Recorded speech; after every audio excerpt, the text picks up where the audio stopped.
ख्याल आ गया, कभी माँ बाप की सेवा की ही नहीं, सिर्फ पूजा कराने से। म्हणा ना क्या फायदा, ते नाही म्हणायचं तुम्ही. माणसाला आठवण आली, मंदिरामध्ये गेलो, पूजा केलेली आहे, पण पूजा करताना आठवण आली की जीवनामध्ये आपण कधी आई वडिलांची सेवा केली नाही. बघा, खरंच जे आपल्यामध्ये नाहीये कैलासवासी दत्त बाबा येवले, खरंच ते भाग्यवान असतील बरं का, भाग्यवान असतील की या दोन्ही मुलासारखी त्यांना मुलं प्राप्त झाली. त्यांच्या आईची कुश फार पवित्र आहे.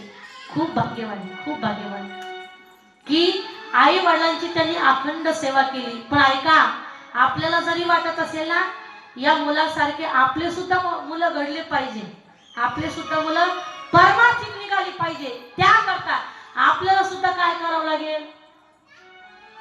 हा बोला ना.